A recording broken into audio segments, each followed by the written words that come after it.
Sanda ukubingelela abalandeli be-channel yethu esichaza kuyona amaphupho. Namhlanje ngithanda nokuthi ngixolise isikhathi eside ngasa-upload lutho. Bakwethu bengiphethwe izinyo kakhulu kabi, izinyo nje lingimise kabuhlungu. Kunzima-ke ukuthi ngisheshe ngilikhiphe ngoba bengakazi ukuthi ngabe lidalwe yini noma libangwa yini. Kodwa-ke sengike ngathi ukuba ngcono ngoba sengikwazi nokukhuluma kangcono. Namhlanje-ke nginesifiso sokuthi-ke ngiphendule imibuzo eningibhalele yona. Ngibonge futhi nokuhle eningenzela kona ngokuthi nisubscribe kwi-page lethu. Ngiyakubonga lokho futhi niqhubeke nikwenze, nidlulisele namavidiyo kwabanye ukuze bezokwazi ukuthi nabo basizakale mhlampe kokunye abangase bekuzwe. Igama lami-ke nguHlengiwe Isibongo wakwambothoke. Namhlanje-ke ngizoke ngizama ukuphendula abanye futhi abathize bake bangibhalela befisa ukwazi ngamaphupho abo abawaphuphile belele ukuthi ngabe achaza ukuthini. Ngizoqala ngoYolanda-ke namhlanje ngifunde iphupho lakhe angibhalele lona ukuthi lisho ukuthini.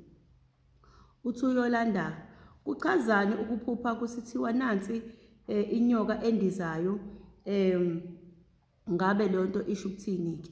Ngokuqala lokho. Okwesibili ubuza ukuthi kube kwabase kungathi-ke uphupha engena engxumeni noma enxulumeni, ake ngisho kanjalo, kwathiwa yindawo yehhovisi leyo akade eyiphupha-ke. Uma kunjalo-ke iYolanda uphuphe inyoka endizayo waphinde waphupha nendawo eyihhovisi. Leyo nto leyo iyinkulumo nje eqondile ukuthi kunomuntu owakini noma kunedlozi lakini wena elihamba lihambe likubheke ngokwesimo sakho ukuthi lizokuthola kanjani ngendlela ekuyiyona ukuze likwazi ukuthi lihlangane nawe ngokuthi likwazi ukuthi usebenze ndlela thize ngalo. Ngokuthini na lowo muntu loyo weYolanda umuntu ophethe izinto ezithize njengokuthi uphe isithunywa noma ukusebenza ngokuthandaza noma ngokusiza abantu nje, ake ngisho njalo, umuntu ophethe into kanjalo. Kodwa-ke inkinga uhamba hambe angabi nayo indawo eqondile ukuthi la wena ezokufica khona akwazi ukuthi asebenzisane nawe. Ingakho-ke uzotshengisa ukuthi kunenyoka endizayo, kusho ukuthi kunomuntu noma kunomuntu othize ohamba ahambe aswele indawo lapha wena ezosizakala khona kanye nawe asizakale kuwena. Ingakho utshela ukuthi-ke engazi ukuthi ungathola indawanyana nje ungayakha nje noma ingesezoba indawo ebizayo, kodwa kuzoba ileyo ndawo ozoyakha iqondane naye. Okusho ukuthi igcizelwa nange-ofisi ukuthi njengoba utshengiswa i-ofisi, utshengiswa yona lento engikhuluma ngayo indawo ukuthi awuzama ukuthola indawo noma nje ungabona ukuthi umisa khona lezi ndlezi abanye babayithenge ezamamaplangwanyana ozokwazi ukuthi kodwa uma unesikhathi esithize noma umoya wakho ungaphathekile kabi uzokwazi ukuhamba ufike ukhulume khona kube yindawo nje enjalo kuyeyakho kodwa. Uyabona ngoba shuthi kunalo ukuthi ungaxhumani kahle hle umoya wakho naye ngokuthini kunezimo shuthi ezimphazamisayo noma uswele indawo angase eqonde ngqo la engakwazi ukuthi atholane nawe khona okungaba eyakho eqondene nalo msebenzi afuna ukuthi awenze ngawe. Ingakho kutshengiswa nehhovisi, ihhovisi indawo yokuthi kuhlelwe-ke iy'nhlelo zomsebenzi ukuma kwayo ukuthi fanele yenzeke kanjani. Iyona-ke leyo ndawo engikhuluma ngayo. Cela ukudlula-ke Yolanda. Shuthi uyokwenza kanjalo-ke. Ngiphinde ngiye kuZakhele ubuze umbuzo othi umuntu owadliwa yibhubesi umlanda kanjani? Ngike ngachaza-ke bakwethu ukuthi ibhubesi lisuke likhombisa umuntu mawuphupha umuntu wasekhaya loyo owahambela ehlane osuke eziveza ngokuthi ufisa ukulandwa afakwe ekhaya, asuke kule ndawo ahleli kuyona. Usho ukuthi nje uveza isimo somuntu owahambela ehlane noma umuntu owadliwa yiso isilwane sasehlane impela, ngabe ibhubesi noma ngabe isiphi isilwane. Kodwa okwamanje-ke ubhuti ukhuluma, ubhuti Zakhele ukhuluma ngebhubesi ukuthi uma umuntu limdlile-ke ulandwa kanjani. Zakhele, mina into ezokutshela yona ngaphambi kokuthi uze uyomlanda wena ukuze angafiki enjalo ekhaya lakho, fanele uthathe umnikelo, imali ethize, uye kaShembe ufike umnikelele khona, umcele ukumkhipha esiswini saleso silwane leso esuke simdlile. Emva kalokho-ke uyobeke usuyakwazi ukuthi alanduke angene ekhaya. Futhi nakhona lapho isuke khona indlela ukuthi uzokwenza kanjani ukuthi mase efanele alandwe. Kodwa nje kokuqala ngaphambi ukuthi uzumlande, uyohamba nje uye khona kaShembe, ufike uzomnikelela ukuthi uyacela ukuthi kunomuntu owahamba ngale ndlela lena, bazobe sebekutshengisa-ke sebekutshela ukuthi uzokwenza kanje kanje kanje kanje, ukuze lowo muntu ezokwazi ukuphuma kuleso simo esinjalo angene ewuyena ekhaya.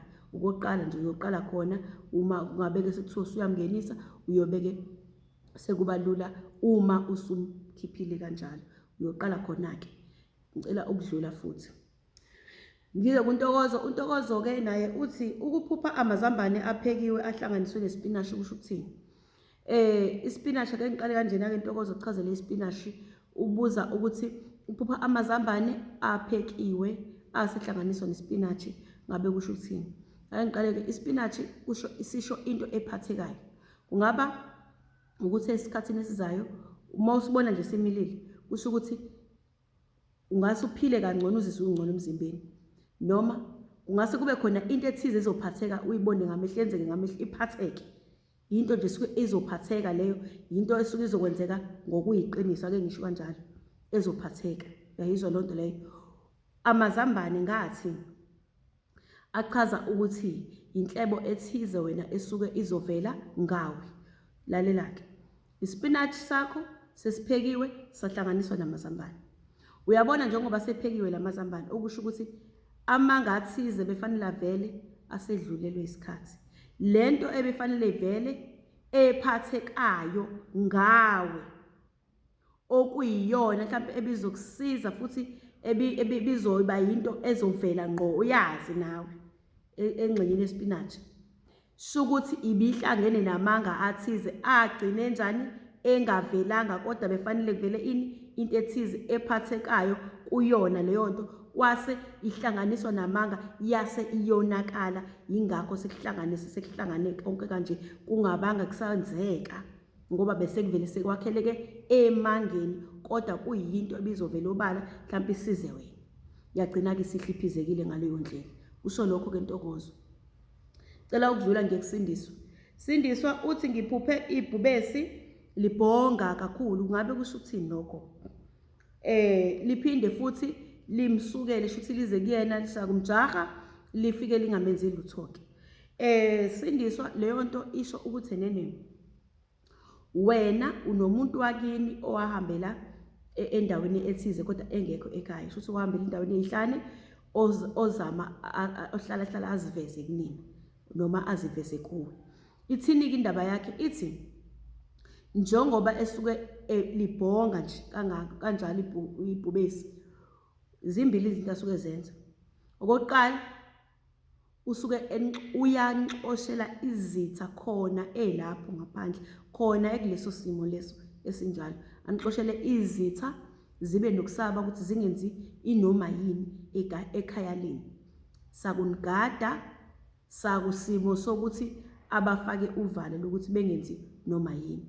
Okwesibili, usho ukuthi nina lapha ekhaya mulungiseleni ngoba uyaziveza futhi iyona ndlela leyo akhala ngayo, akhuluma ngayo. Kusho izinto ezimbili. Ngishiswa yini-ke lokhu? Ingoba njengoba ekulesi simo lesi, ngifuna ukuchaza kahle khona uzongizwa, njengoba ngithi usuke enigadela izitha ebhonga kanjalo, lo msindo awenzayo ukukhala kanjalo uletha uvalo. Nawe uyalazi ibhubesi mangase likhale eduze kwakho likhale, ngekutshela umuntu ukuthi baleka, shuthi ufika abe yisithunzi esithize ekhaya sokuxosha izitha ngaleyo ndlela yesimo sebubhubesi nokukhala, akwazi ukukhuza. Uyabona kungenzeki futhi ngokuthi yena uwumuntu ohambele ehlane, futhi ukwenza ukuthi akuveze ukuthi kunokukhala khona lapho ukuthi ngaba njalo umuntu ohambele ehlane engifisa ukuthi nikulungise phela khona noma ngigada naye indlela aveza ngayo lokho. Yingakho usindiswa angalontuzi, athi mayefika kuwena angakulimazi, tshengisa ukuthi owala ekhaya, unixoshela izitha zibe nokusaba, aphinde futhi ukuthi nina fanele nimlande lokho asuke kulesi simo akusona, abe kini lapho nihlala khona, engekho kulesi simo lesi sokuhambela ehlane, kodwa esesimweni sokuthi uyakwazi ukunigada ngesithunzi ayiso yena qobo lwakhe. Cela ukudlula futhi, khona futhi omunye futhi engisafisa ukuthi ngidlule kuyena, uthiwa usikheshe,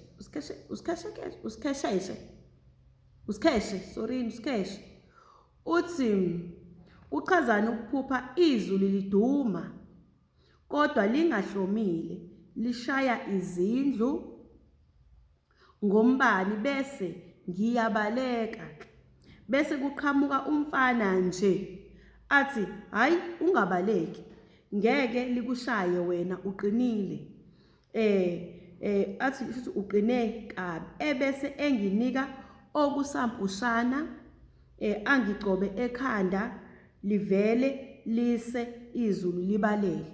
Shukuthi ukhuluma nje ukuthi uphupha izulu liduma kodwa lingahlomile, liduma kodwa lingahlomile. Into ethize leyo wesikheshi, liduma lingahlomile, lishaya izindlu ngombani bese ngiyabaleka, bese kuqhamuka umfana nje athi hayi ungabaleki, ngeke likushaye wena uqine kabi, bese enginika okusampushana angigcabe ngakho ekhanda livese lise izulu. Lalela-ke, kusho ukuthi lapho wena uhlala khona, bengifunda lo mbuzo kabili ukuze ngizokwazi ukuthi ngalokho ngibuyela kuwona, nguthatha njengoba unjena nje wonke. Kusho ukuthi isikheshe la uhlala khona wena, uyakhonjiswa wena, khonjiswa obabamkhulu bakho, ababantu vele abababa kephi sezindaweni ezithize zani isikheshe sokuthi banezinto zabo ababebelwa ngababe nezikhwama nabo ababekwazi ukuthi belwe ngazo ukuziphindiselela induku kwabanye abantu. Okokuqala lokho okuvezelwayo, ngishiswa yini? Nansi impushana ethize okusho ukuthi kusebenza lowo moya okusiza wena.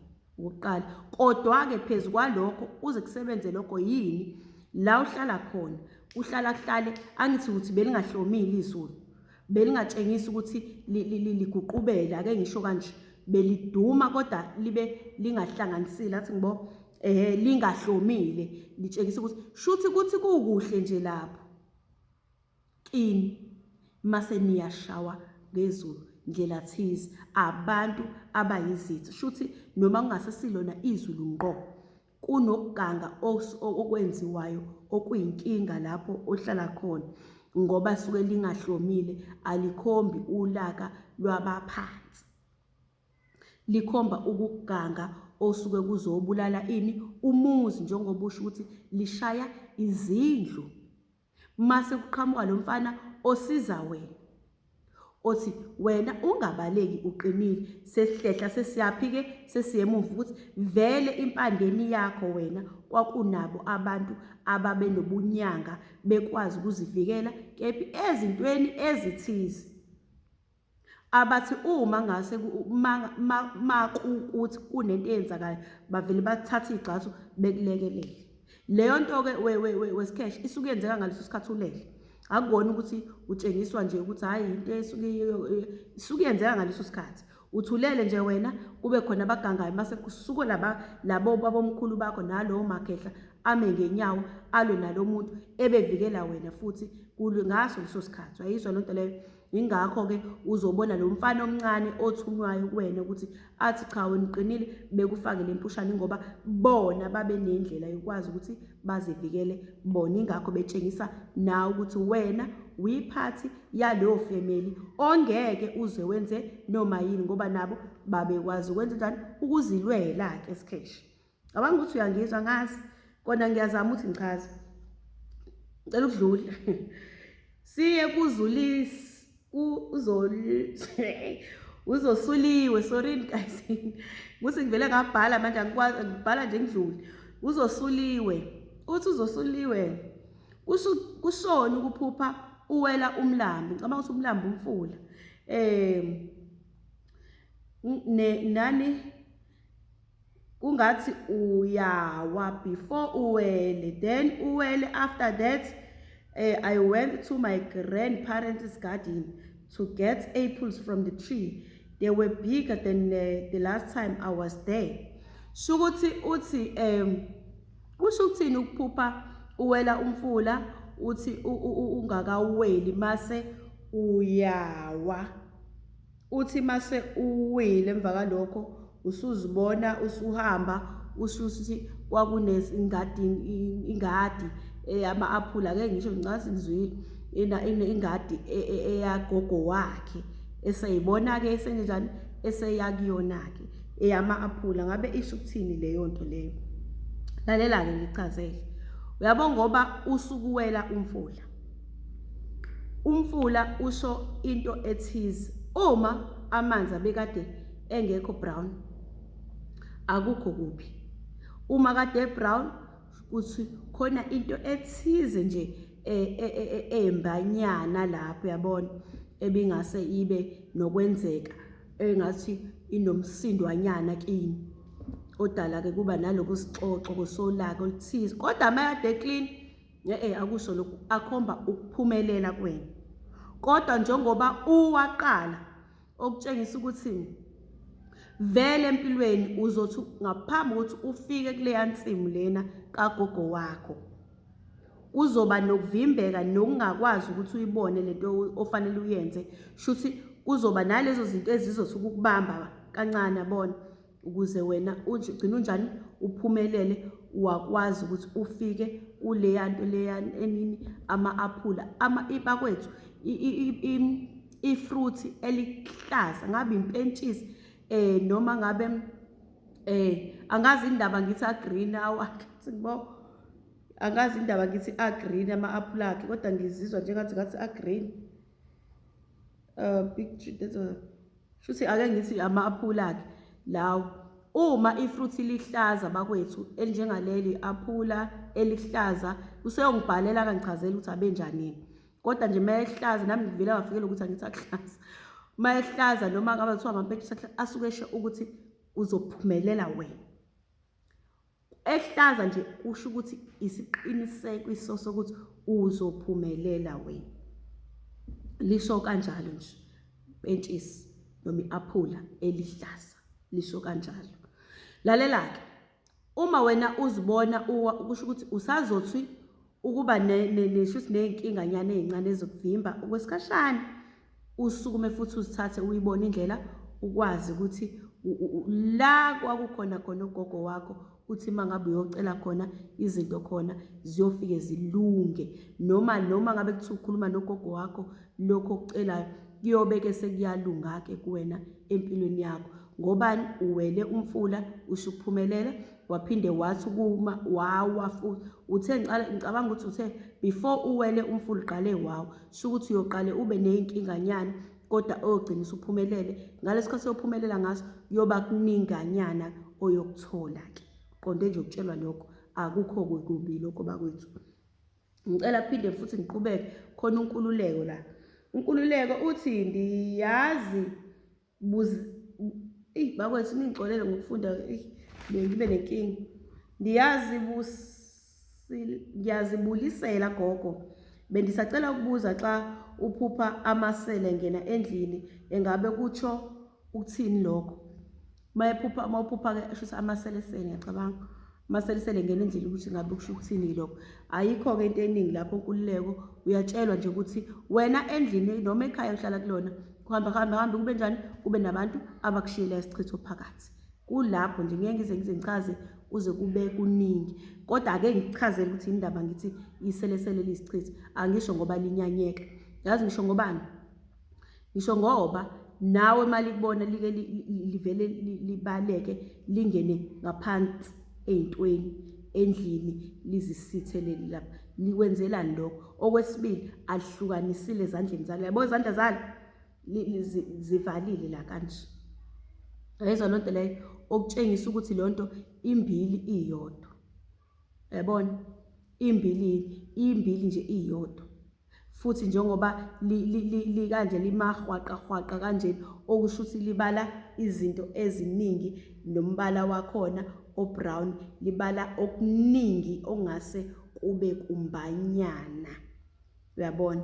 Futhi izandla zalo njengoba zingahlukanisile zitheka nje okusho ukuthi kunomuntu ozenza samuntu ongathi uzwana nawe kanti yena ukhomba enye indlela. Kanti ukhomba enye into. Uzenza ufishi kodwa ebe ubani futhi yena ebe umuntu. Into enjengaleyo nje ngoba leya nto le nje yana sukwenza ukuthi ukwazi ukuthi aswime abhukude ngithi yabo kodwa futhi liyakwazi ukuthi lihambe ngaphandle. Yingakho ke njengoba leya nto ethi kanje kunomuntu leya nto isebenza emanzini. Leyo nto iveza ukuthi kunomuntu oshaya sengathi umoya wakhe nowakho uyazwana kodwa futhi ngokwesinye isikhathi anitholani ngale ndlela oyitshela wena ukuthi kuyikona ubhangqile othi ungeke uze ukubona. Nanokuthi lingena lizifihle endlini yakho lihlale ngale ndlela esuke lihleli ngayo lenze okuningi mase lenza lento lela. Yabona njengoba lenza lento lesukithi lowo muntu usuke nenkulumo ngawe. Ingaka ngithanda ukuchaza kakhulu kodwa nje lento esukile lithi la kunento ethize asuke wena enjani ekufumbathisa yona bakwethu nje into kanjalo engaphumeli obani eyenzeka kuyena ngaphakathi emzimbeni. Lalela umbala izandla lezi ngichaza ngokwephupho angichazi lona nje iselese chaza ngokwephupho ukuthi lisho ukuthini. Umuntu okufumbathisa ofumbethe inkulumo engekho yinhle nento embi angekho yinhle ngokuyenza kwakhe nangokuthi uyitshela ukuthi uyazwana nawe kanti akazwani nawe. Uyabona? Isikhumba siqonda ukusho ukuthi ukwenzela izinto kube kumnyama nje kube ngathi kungahlangahlangani kuwe.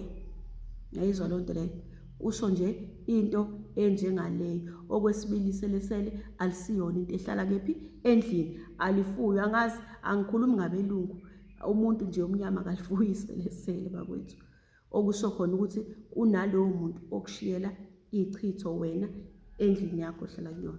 Namhlanje ngisacela ukuma lapho ngizobuye futhi ngiphinde ngizame ukuqhubeka nokuchaza bakwethu. Ngizozama ukuthi ningibekezelele ngikwenze nje lama video athi ukuba badanye baningi abantu abangibhalelile. So ngiyacela ukuthi ningibekezelele ngiyabonga. Sale kahle.